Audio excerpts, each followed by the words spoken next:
YouTube as well. And thank you all for always tuning in. Thank you for joining us today. I appreciate your constant support. Hello, Dim. For us, this is just one way of just spending Sunday evening. As the fact that we don't go to church to see people pretty much any longer. Hey, Wumi, how you doing? Yeah, so hello on YouTube. This is one way of ensuring that we can keep in touch with our people. Mm-hmm. Fadi, good to see you. Hello, welcome. Yeah. Sports Africa. Africans. I'm not sure who that is, but I think I can guess who that is. Yeah, there's only one person that I know that has that sort of passion for sport and Africa. Yeah.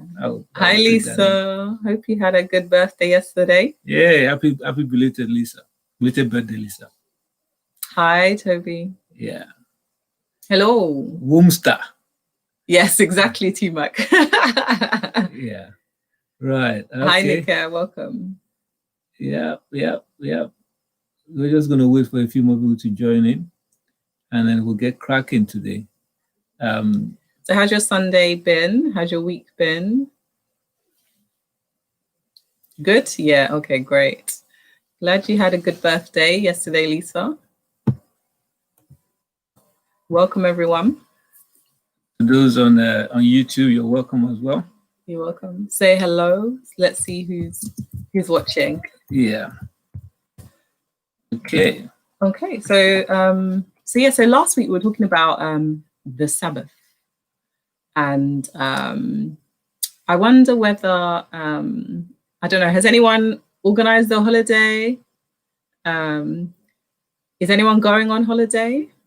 We're planning a holiday last minute, yes, but we're a staycation sort of. Well, in the UK, so we're going to be away for a few days in the UK. Still finalizing plans, but that's going to happen in the UK. Yeah. So yeah. Hey, Faith. Hello. Hi, Faith. I'm waiting for that conversation we had the last time. Hopefully, we'll be able to pick that up. You know what I'm talking about, anyway. Yeah, Emmanuel. Hi, Emmanuel. Good to see you on YouTube as well. You. How's the family? Cool. Yeah, you're going to Italy. Is Italy on the quarantine list? It's going on more or less. Yeah, but would he have to quarantine when he comes back? Wumi says she's in Miami, in her head right now. Oh man. What about the Miami weather? Okay, so today, what are we speaking about today? So today, really, we're talking about In Pursuit of Happiness. One of my all-time favorite movies, pretty much. So we decided to just use that title for today's session. It's really about worry and how to deal with worry. I don't know about you, but I know that a lot of people, this lockdown situation, particularly when coronavirus became more or less a pandemic. A lot of us were worried about, am I going to have it? Am I going to catch it? And all that. For me, actually caught it, right? So which means my family. Not just me in the house, but yeah. Yeah, that's what I'm saying. So if you had it, I think I actually know when you did, but then obviously doing the antibody test, we realized that you had it. Yeah. It meant that I think probably all of us, we could say that we've all had it pretty much in my house. But and I'm sure that a lot of other people out there as well have actually gone through it. But what I want to focus on today, in light of worry, really, so in that time we're worrying, people are dying, I hope I'm not going to catch it, but then somehow you survive that. But there's another kind of pandemic that I think we also need to be very mindful of. So now a lot of people are not so much dealing with the issue of, am I going to catch coronavirus, or at least find a way to manage it? But I think it's more of the worries of, what's going to happen to my work? Am I going to be able to keep my job going forward? For me, I can't lie. The truth is, when I think about my business, at times I'm thinking, Lord, what's going to happen next year, and I mean, one cannot help but think about those things. But there's a very fine line, a very thin line between thinking and planning and getting into worry,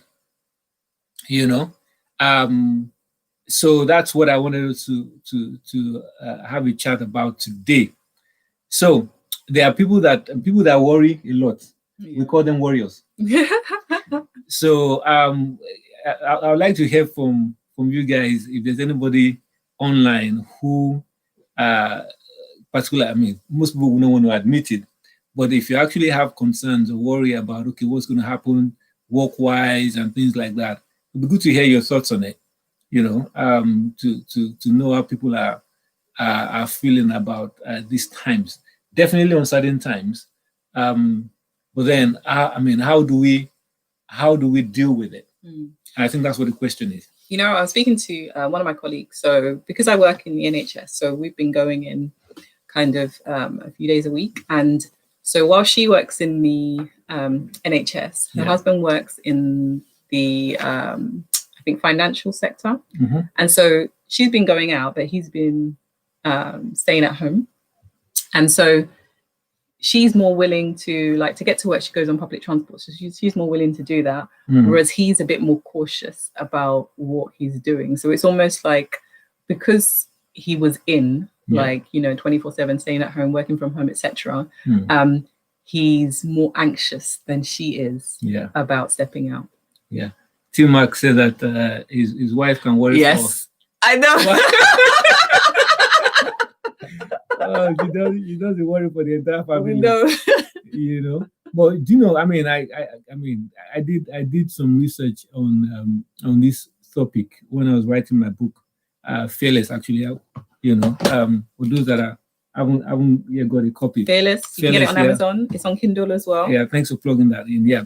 But so I did a bit of research when I was putting together the book, and you know that a study was done on a certain number of people over years. That is, it was more like a study on worry, and they found out that 85% of what people worry about never happen. As in, worrying about losing your job, worry about the kids. Worry about will I ever get married? Worry about finances. Am I going to pay my bills? Worry about the business surviving or folding up. Worry about all kinds of stuff. Would I have children or not? All kinds of worries that people have. 85% of them never happen. That's a lot, isn't it? It is. That's wasted. Yeah, energy. And that's why the subtitle of this session is, are you paying interest on money you never borrowed? Because that's the way it is, right? So imagine, you've not taken a loan, but somebody's asking you to pay interest on it.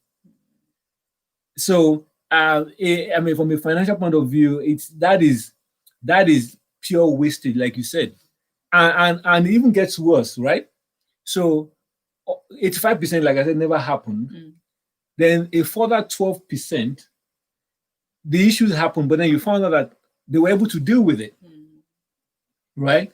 So, okay, worrying about losing your job, yeah, maybe it happened, but then you got another job, even possibly with a better pay, better working conditions, or I lost this. Someone might have lost a relationship, and I'm thinking, I'm getting older now. Who's gonna? Would I ever get married again and all that?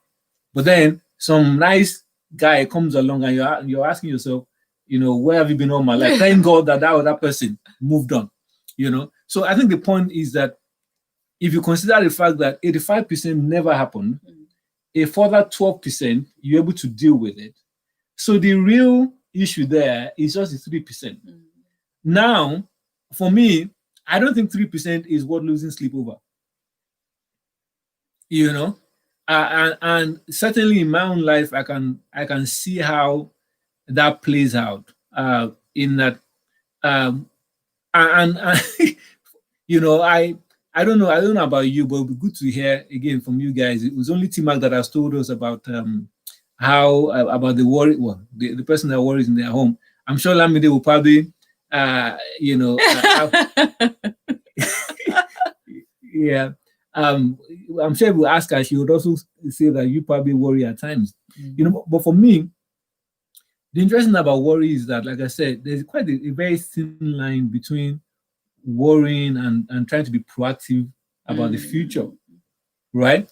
So certainly I've caught myself out many times worrying, but I've said to myself that I'm only actually trying to plan and prepare for the future, right? So you're not calling it worry? No. So I'm sure that there are people, listening to me now that you're probably going through the same thing. You don't want to confess it as worry. Yeah, you don't confess it as worry, and you probably don't really, unless you've really thought about it and you've allowed, God's light to shine on it, you're just fine with it, So today, really, I just want to sort of have that conversation about, knowing when you're really worrying and then how do you deal with it, because if you don't know, particularly if you've done this all your life, this is the way you've lived out your life, then it's almost it's normal, But God doesn't want us to worry, certainly. And when we're worrying, we're not pleasing God. So there's a scripture that actually comes to mind in Matthew chapter 6. I'm going to just read a little bit of that scripture for us here. In this particular translation, I think ESV, as English Standard Version. Look, Lamide's joined herself to say her piece. Yeah. So Lamide, if you want to share, your husband has nominated you as the warrior of for Africa. So if you want to defend yourself, we can invite you on. If you want to defend yourself, let us know. And yeah. Anyway, Matthew chapter 6, verse 25. It says, therefore I tell you, and so rather than worry, it says anxious, whatever it is. It says, do not be anxious about your life, what you will eat or what you will drink, nor about your body, what you will put on. Is not life more than food, and the body more than clothing? Look at the birds of the air; they neither sow nor reap nor gather into barns, and yet your heavenly Father feeds them. It says, are you not of more value than they? And which of you, by being anxious or worrying, can add a single hour to his span of life? And why are you anxious about clothing? Consider the lilies of the field, how they grow. They neither toil nor spin. Yet I tell you, even Solomon in all his glory was not arrayed like one of these. Verse 30 says, but if God so clothed the grass of the field, which today is alive and tomorrow is thrown into the oven, will he not much more clothe you, O you of little faith? And this is the key point there. It says, O you of little faith. I thought to myself, wow, that is quite profound. In fact, I actually got a revelation there. I saw something that I'd never seen before, because it tells me then, because that last bit that I read says, so it talked about, okay, how they worry about food and drinks and everything, what they will wear and what they will drink. And then it concluded by saying, oh, you of little faith. So does that then mean that if you want to check your faith level, then worry then is the measure of faith, right? So if I'm worrying, then you can't be worrying and being faith at the same time. So is it that your faith level is high, right? Or your worry is high. If your worry is high, then you'll be you of little faith, right? So when I'm worrying, what I've just done is I've taken my situation out of God's hand, and I'm saying I can take care of this, pretty much, without saying it, because how do I change my work situation if I'm not the one employing myself, right? Apart from, of course, going out to look for another job. But then who determines whether I get employed or not? I can do my best I can be out there looking elsewhere, looking everywhere, you know. And as a business person, I could do my best to make sure that my product is, you know, marketable, you know, excellently delivered and all that. But then who decides? I mean, nobody thought coronavirus would come. No way. No, you know. So I planned, you know, had strategies and everything in place. I'm sure you guys can relate. You've had your plans for the year, but then these things happen. You know, and this is how it ties to last week's session, because last week we're talking about Sabbath, right? Sabbath essentially means, you know, punctuating your life and allowing God room to move in a situation that you can't move in. Yeah.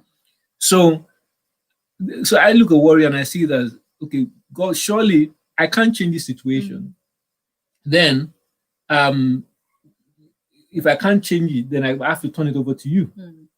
Of course, I'll keep doing my best, keep trying, keep looking for work and all that. But if I'm losing sleep over a situation I can't change, then definitely I'm paying interest on money I never borrowed. You know? And so then the question is, how do you know if you're actually a warrior or if you're worrying about the situation? You know? Yeah. Well, I think it's something that you're thinking about, but you're not necessarily thinking about, I don't know, solutions. You're worrying about what's going to happen, what's going to happen tomorrow. Yeah. And then, I don't know, is a little bit of worry okay? Is a little bit of worry okay? It's like saying, is a little bit of doubt okay?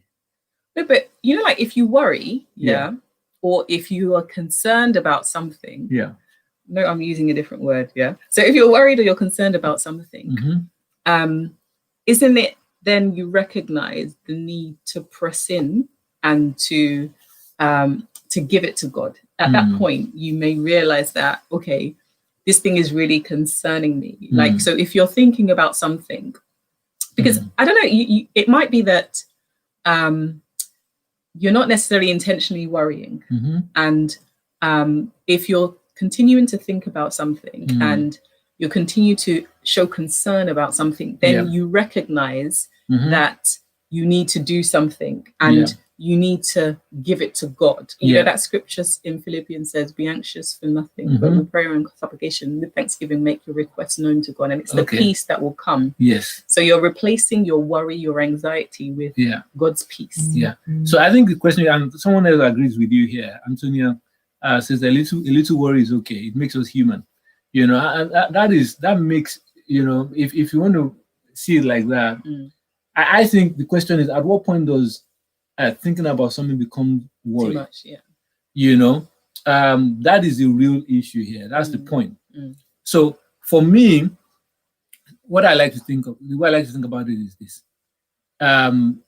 if you can't stop a bird from flying over your head, right? You can't stop a bird from flying over your head, but definitely you can stop it from perching on your head. Yes. You see, when it perches on your head, when a thought perches on your head, right, and you're preoccupied with it, that is worry. The fact that a thought occurred to me doesn't mean I'm worrying about it, right? So as far as the analogy is concerned, in terms of okay, a little bit of worry, I won't call that worry. I've just thought of something. You know, I've thought about, okay, getting another job, which is normal, right? But then, actually, maybe I should run through some of the points that I have. I'm not sure I would agree, because Arike there says, I think it's inevitable to not worry. It's inevitable to worry. No, I think it's inevitable to not worry. Well, I think what he's saying essentially is, it's not possible not to worry. Yeah. You know, and I agree, but the question is that where God wants us to be? No. So, I mean, I'm not saying I don't worry or I don't, but I have to catch myself all the time. So, yes, it's inevitable it's inevitable to worry, right? But then you must find a way to catch yourself and bring yourself back in faith. So, how do you know if you're worrying? Number one, I think you start to worry if for me, when I'm preoccupied with the worst case scenario, right? So all I'm thinking about is the worst case scenario. Okay. Worrying is dwelling on until it affects us. Okay. Yeah, but let me not lose my thought. I'll come back to that point. When you are preoccupied, which means you're so mindful about the worst case scenario. Or okay, let's use a woman that has a child who she's concerned about. But then when the child goes out, all she can think about is, I hope he doesn't get it over today, and that's all she preoccupies herself with. Now that's worry. Yeah. If you're looking for a job, right, and you keep hearing the news about how things are going bad, and all you're preoccupied with is, hey, Lord, I hope I get a job. Will I ever get a job in this current market? Yeah. That's worry, right? So in trying to answer or respond to Mimi's comment there, I think you can be concerned about something. Worrying is dwelling on it until it affects us. Now, when you say, how do you know when it affects you? I guess, like you may start to feel down, or depressed or low or whatever. And then when you think, it's consuming your thoughts, your minds, your time, then it's affecting you, isn't it? Yeah. So now, how good are we at diagnosing that? Probably not. I guess there's different levels, isn't it? I guess it depends on the situation. For if it's a big thing, you may, and it's affecting you a lot, you may recognize it. But if it's a small thing that kind of comes, because I think sometimes you can worry about things that come and go. Yeah. So it's not necessarily that it's consuming your mind all the time, but maybe you think of it every now and then. Yeah. So you may not be able to articulate how it's affecting you.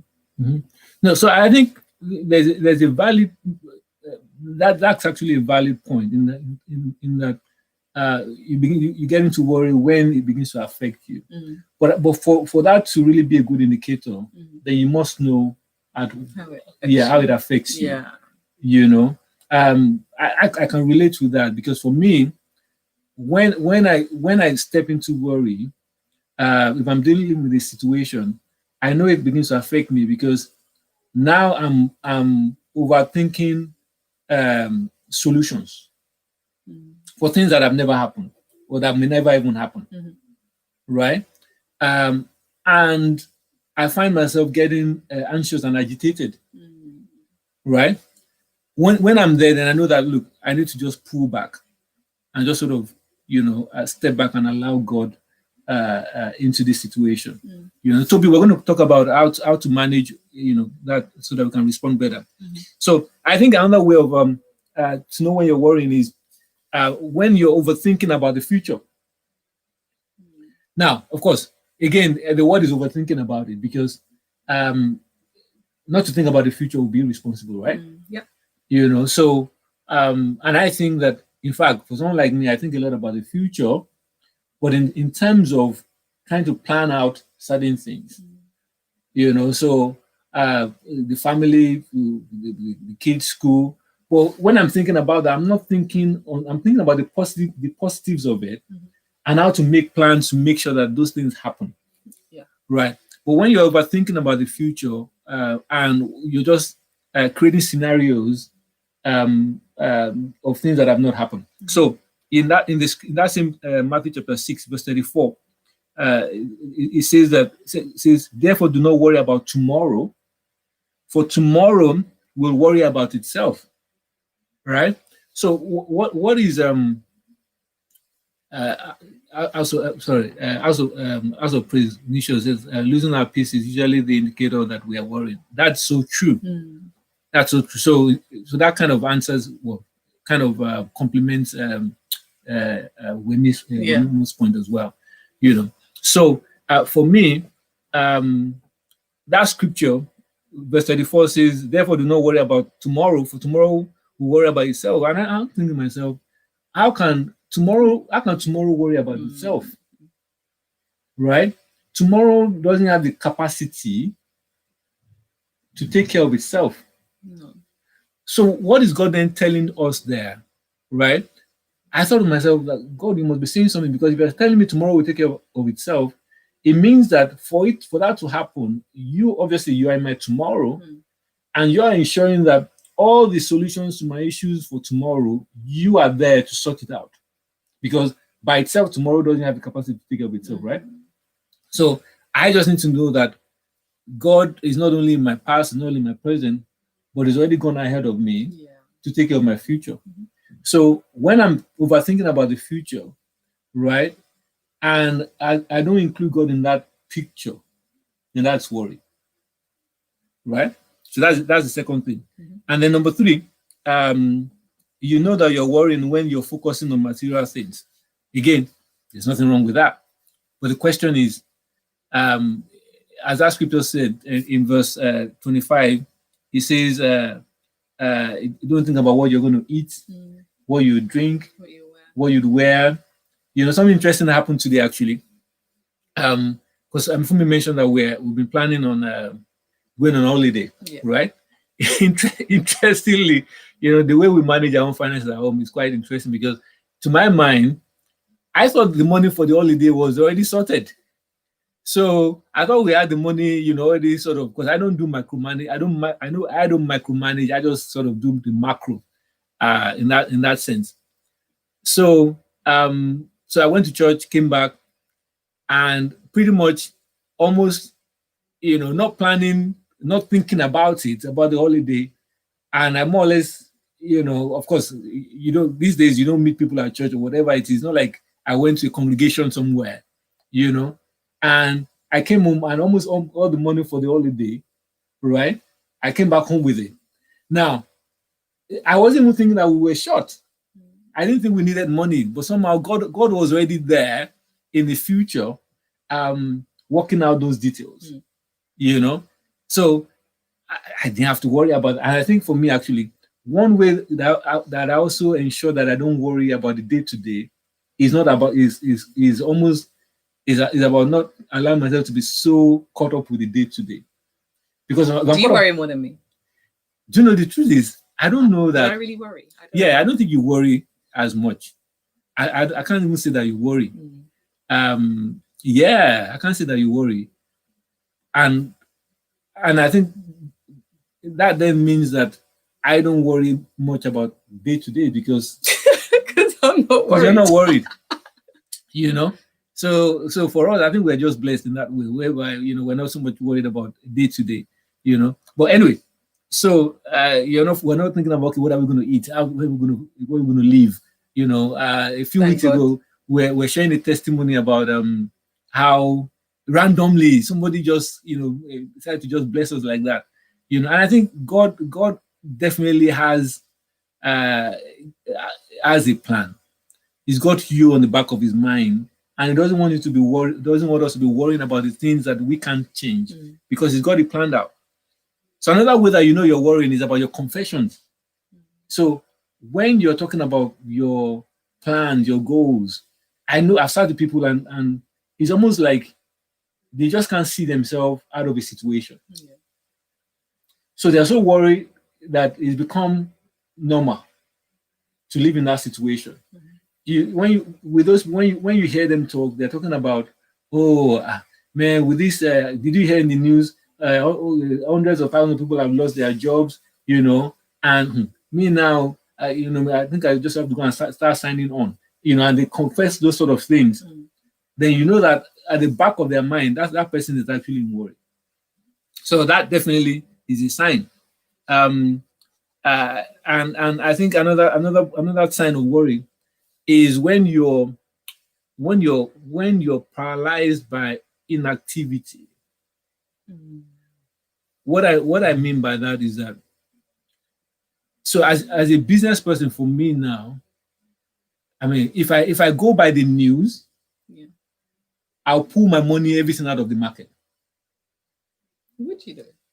Well, if I go by the news, Okay, right? Okay, because people are not necessarily able to earn and so on. Yeah. Yeah, because because for what I do, and think about it, my own line of work. I mean, if you think of your most expensive spend or investment, it would be in your home or something like that, right? I mean, if you're going to cut now, you'll be looking to cut on those big items. So if I'm going to act on what I'm hearing, I might as well pack up my bags now and just sort of go away, you know. So let's think about it in terms of our own lives, right? If you're paralyzed by what has not yet happened in the future, if you're not able to invest, if you're not able to do business, if you're not able to even go and look for better opportunities, then you're in worry. Yeah. You know, you're in worry. I actually know. I mean, I know people. I know a person who has a lot of money, but then is worried about losing it. So he would rather keep his money on an account, earning him nothing, than obviously risk it in that way. You know. But of course, I'm not saying one should be stupid about one's resources, but it's about knowing that obviously there's risk there, but on the backside of that, there's also the God factor. God definitely has to guide my path in this season. Otherwise, I won't do anything. So those for me are some of the signs of worry. You know. So then, how do we then manage to overcome our worry? Before I go into that, I'm just trying to get. So, T-Mac said Elizabeth Holmes and Steve Jobs used to have a wardrobe full of the same black turtleneck and trousers, so they didn't have to worry about what to wear daily. See, that might be a solution for them, but I'm not sure that I want to wear the same items every day. Oh, man. You know. Yeah, but you see, that's the thing. That at their own level, they're not worrying about house or where the house they will live in. But still, like variety, isn't it? Yeah, no, but they are very comfortable wearing their own stuff. Yeah, but that's also an element of worry. Like, but I find that too much choice can be quite difficult.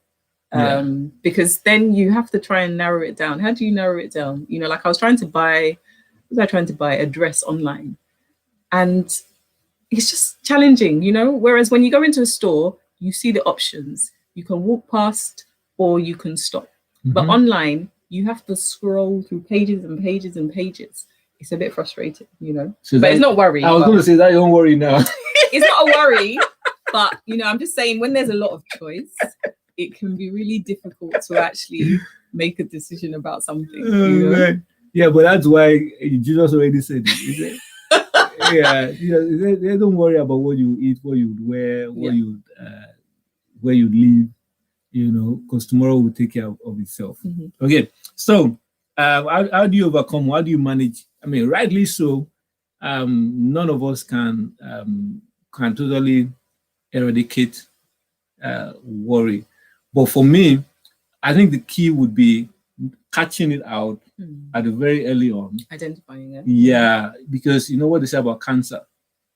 If you catch it out very early on, then it's easier to manage and deal with. It is, yeah. You know, and I see worry almost like a cancer in the system, because if you leave it there for too long, I mean, the effects are catastrophic. I mean, it's very damaging. You can't fulfill purpose, you know, by if you allow yourself to be caught up in worry. Someone said that a ship may be stable and safe at harbor, but ships are not built for the harbor. You know, so if you're worried about the storms out there, you're just going to be comfortable in that space, and you're not going to do anything. And from what the statistics that we read earlier on, most of what we worry about never happen anyway. You know, 97% of those situations, whether they happen or not, you can deal with them. Yeah. You know, so I would rather step out knowing that 3%, we'll deal with it as it comes. You know. Anyway, So then how do I manage worry? Yeah, let me read out this point on Instagram, on YouTube. Yeah, so it's good to look back on past situations that you have managed to overcome with God's help, and always remember that God's got your back. That's true. That's like a testimonies kind of thing. Yeah, thank you for sharing that. That is definitely true. So what one point? I mean, I've got 4 points here, actually, on how to manage that. One for me is the first point would be, making sure that my perspective is right. Right, the way I see the situation that I'm in determines how I deal with it. Yeah. And in that same chapter, verse 22 of Matthew chapter 6, he talks about the fact that it says the eye is the lamp of the body. So if it says the eye is the lamp of the body, it means that your eye determines how you see, and doesn't necessarily mean physical eyes, but in terms of the eye of your vision, your perspective on the situation determines how your whole body responds to that situation. So if you're going to manage your worry, I think the starting point will be to work on your perspective. And scripture is replete with verses upon verses on how how to manage that.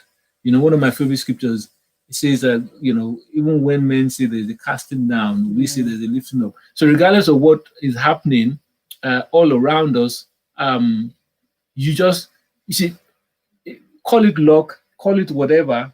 I know that those are managed, that have the right perspective on the matter, always end up with the right opportunities. I guess it's trying to see God's perspective, because just thinking about, like David, when he went to the battlefield just to give his brothers some provisions. Yeah. So everyone was scared. The Israelites were scared that this Philistine, this giant of a Goliath, has come to attack them. But David's perspective was that my God is able to defeat him. Yeah. And so he was able to step out, whereas everyone was, not willing. They were standing back. So it's understanding the God that we serve, the power in the God that we serve. Yeah. And changing, trying to stop ourselves from limiting God's ability. Correct. Yeah. To take action in our situation. Yeah. No, that preach it, sister. Yeah. That definitely is someone wants to be in the live. Okay, sure. Okay. I like this sort of interruption.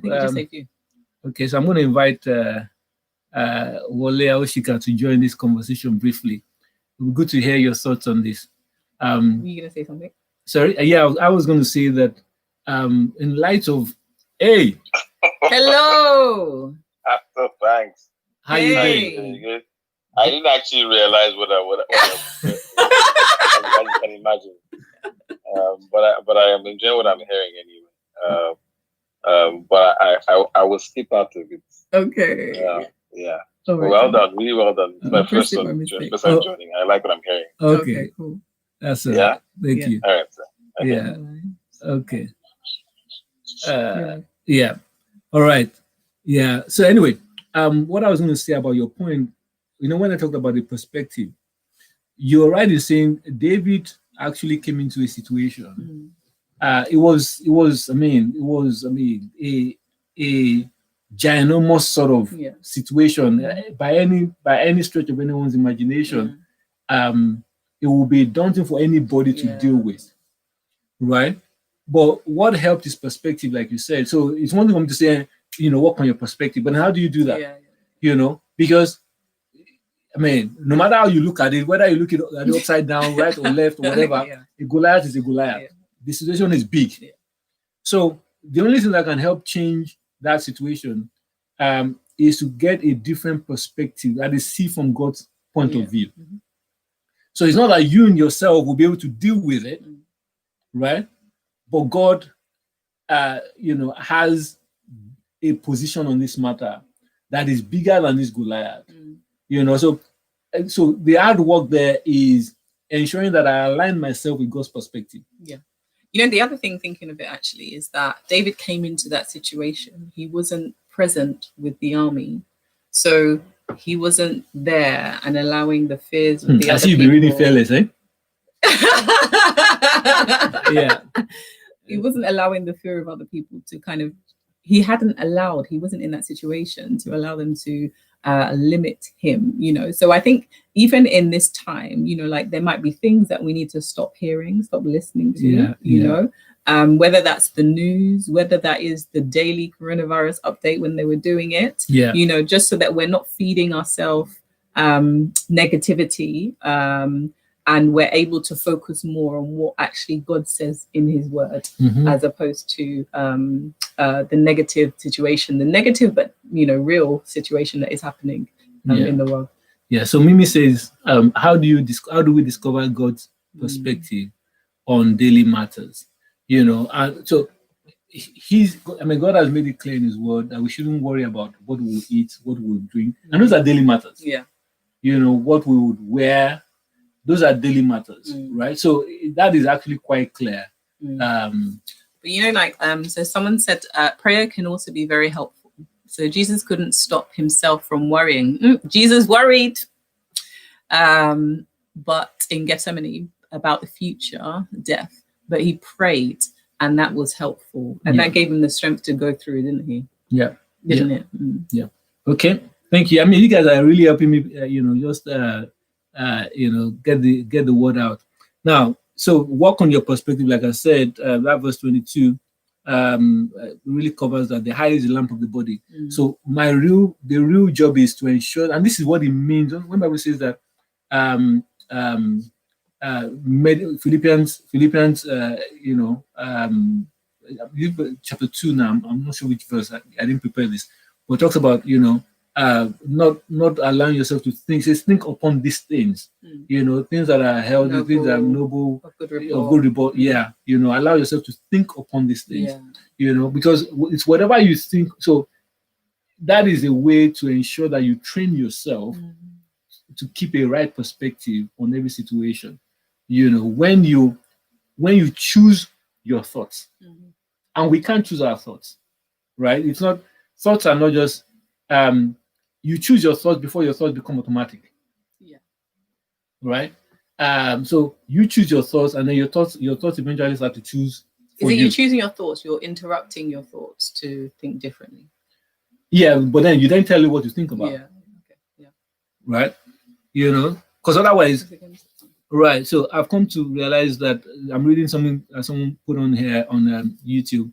I've come to realize that sometimes God will allow us to be in a situation that are beyond us, to show us the state of our heart and to get us to the point of trusting Him. Yeah, worry that is no trust in God. That is spot on, pretty much. Now, yeah. So the other way to manage or to overcome our worry, because I don't know that we can overcome it, but we can definitely manage it. Number 2 is to prioritize God. You know, I mean, you would say, well, what does that mean? I'm a Christian anyway. How else am I meant to prioritize God? The truth is, a lot of us, and this is the reality. I mean, God actually began to show this to me myself. A lot of us prioritize our needs above God, right? We're Christians, but then, and the way you know that you're not prioritizing God is if that need, that situation in your head is bigger than how you see God. Because if that seems insurmountable, what you're saying without saying is that this is bigger than God, right? So if I can prioritize God, and you know, in verse 24 of that same chapter, it says, "No one can serve two masters," right? I can't serve this situation. I can't succumb to this situation. I can't bow before this situation and say I also bow my knees to God. You're either bowing your knees to your situation, or you are bowing your knees to God, right? So even when you bow your knee in the place of prayer, you could really be bowing your knees to the situation, you know, because if you don't believe that God is bigger than this, well, I don't think any of us will say, oh yeah, my situation is bigger than God. But the way we act in the face of that situation tells us what we really believe. So our our thoughts don't line up with our actions. Yeah. Basically. Yeah. So again, this is another challenging one to sort of imbibe. But the thing is, we can train ourselves to prioritize God above our situation, to put God above our situation. What does that look like then? So it's very easy right now in this situation, this coronavirus pandemic situation, for anybody to rationalize their reason to stop giving. Right? You can easily rationalize, and I can see this coming because obviously I'm not pastoring the church, so I don't have. It's not like I'm trying to collect. I'm not trying to collect an offering. It's very easy to rationalize your base or your reasons to stop giving. I'm not so much even talking about tithes here. To stop giving because you're thinking, I don't know what's going to happen.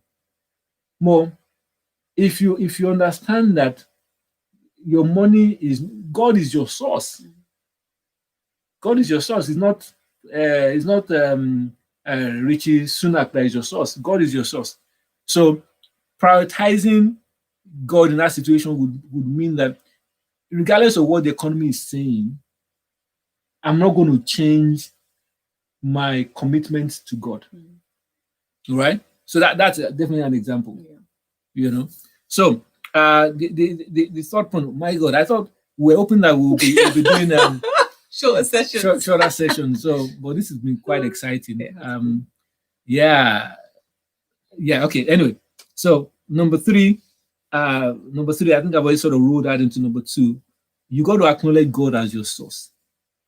And I think, I think the fact that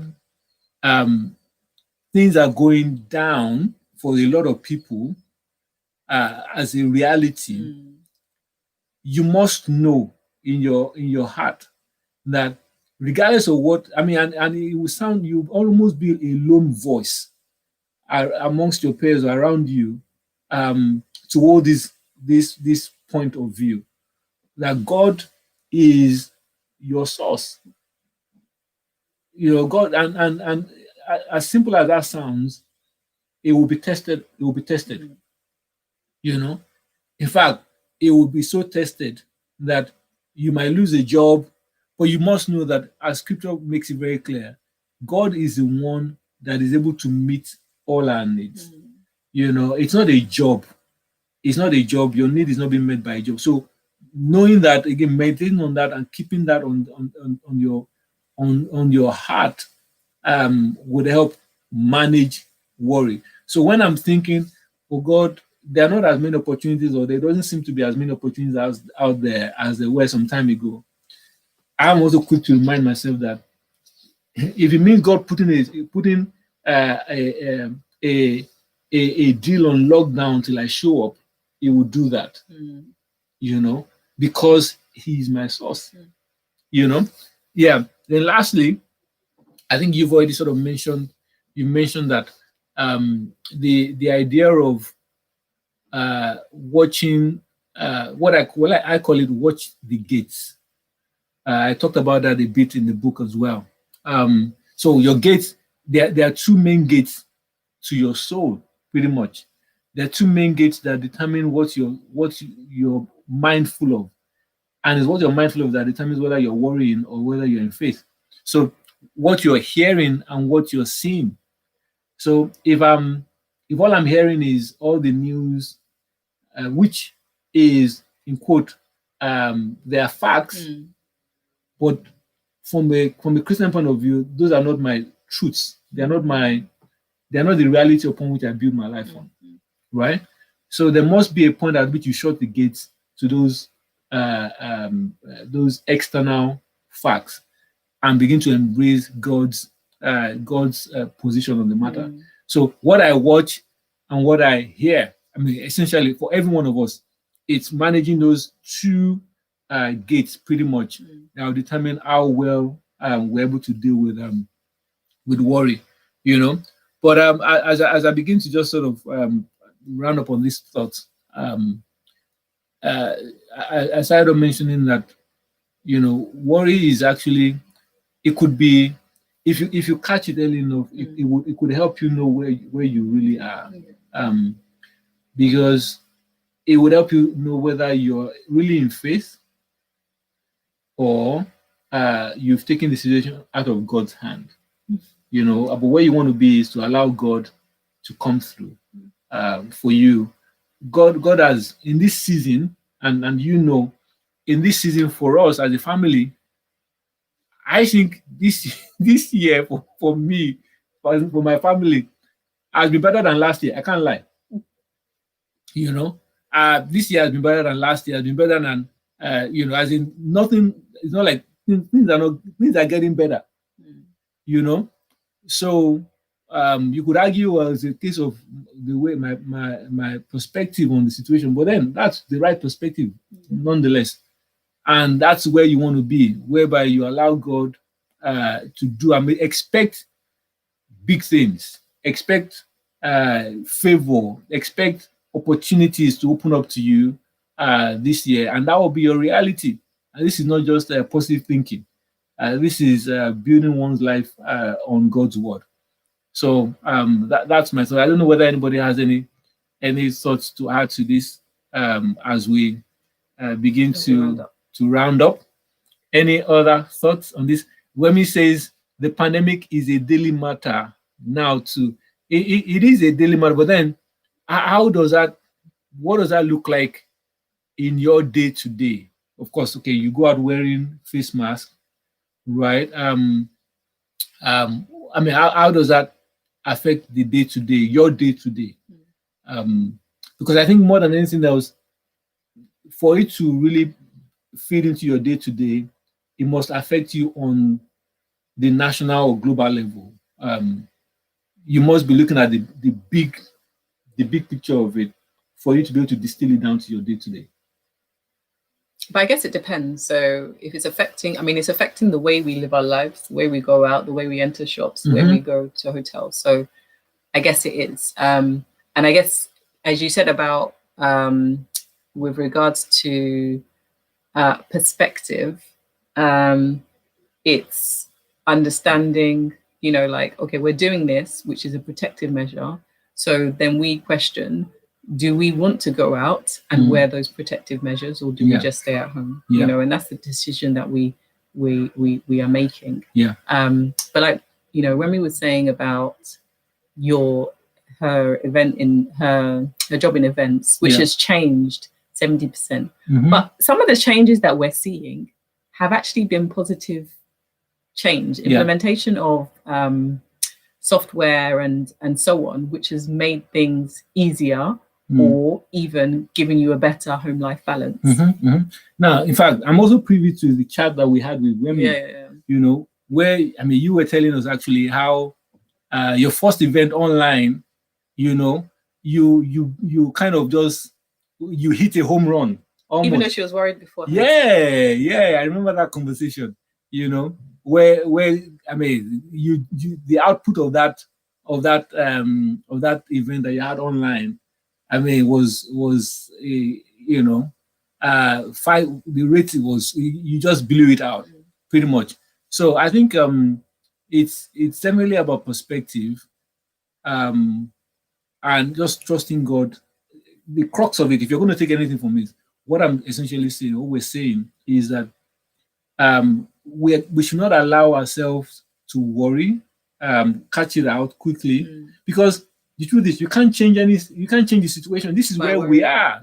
This is where we all are, and scripture, this is a revelation that has been there for years. By worrying, you can't add a day and a single hour to your life, or you can't take a single hour from your life. So if I can't change it, then I need to find a way to set my sail so that I can ride on it and ride the wave and make the most of it. So that's it from us today. Join us again next week, same time, same place. Thank you for joining. Very exciting conversation today, actually. I wasn't sure how it was going to turn out, but we really enjoyed ourselves. And thank you for sharing. It's been good to have your input. If you've not read my new book, what are you waiting for? Please make sure you pick up a copy and read it. Fumi was reading a bit of it earlier on today, and she was like, wow, This is really good, even though I've read it. Yeah, do you know, I was involved in the editing. You know, I didn't know that was a book you were reading. I was like, okay, what's he talking about? You know, but yeah, thank you all. God bless you. See you again next week, same time, same place. Bye-bye. God bless. Thank Bye-bye. you.